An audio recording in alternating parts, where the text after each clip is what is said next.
29 minutes now after the hour. President Trump is defending military strikes against alleged drug boats while continuing to not rule out the possibility of ground strikes in Venezuela. I can say this. I want those boats taken out. And if we have to, we'll attack on land also, just like we attack on sea. And there's very little coming in by sea. I think we've knocked out over 90% of it. Also, Secretary of War Pete Hegseth explains what he knew about the second controversial strike that has led Democrats to accuse him of war crimes. To matter, not arrest and hand over and then do it again. I watched that first strike live. As you can imagine, at the Department of War, we got a lot of things to do. So I didn't stick around for the hour and 2 hours, whatever, where all the sensitive site exploitation digitally occurs. So I moved on to my next meeting.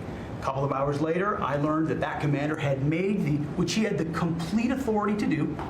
And by the way, Admiral Bradley made the correct decision to ultimately sink the boat, eliminate the threat. So let's bring in former Deputy National Security Advisor Victoria Coates. Great to see you, Victoria. Good to see you, Brian. Democrats are jumping all over this as a political message, but were they against the double tap strikes with Obama?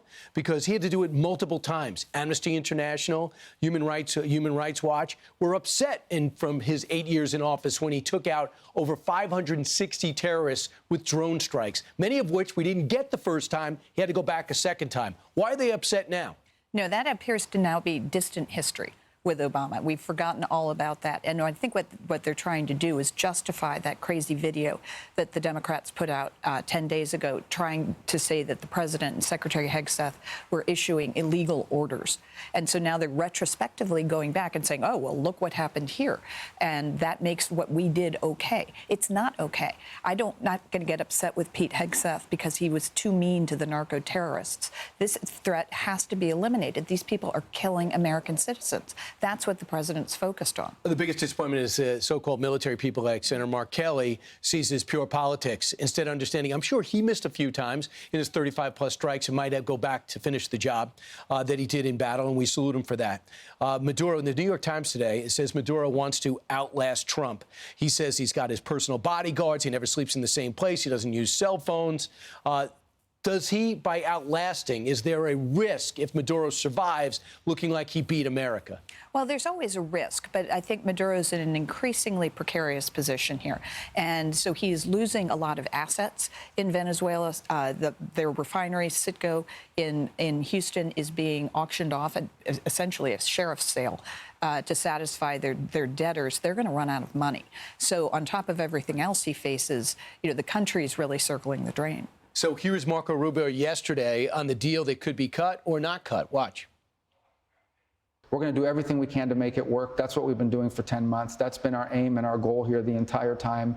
I think we've made some progress. We've gotten closer, but we're still not there. We're still not close enough. But that could change. I hope it changes.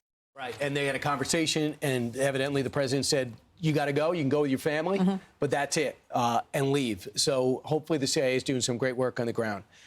After 5 hours in Moscow, our delegation with Jared Kushner and Steve Witkoff said there was they had made some progress, but Vladimir Putin is really not giving in on any of his points. He wasn't even happy with the 28 points that were so pro-Russian. Your thoughts about where this is heading? Yeah, we're down to 19 points at this point. And I think, the president correctly wants to get the situation in Ukraine resolved so we can focus on things like Venezuela and get after that problem, which much more directly impacts the American people.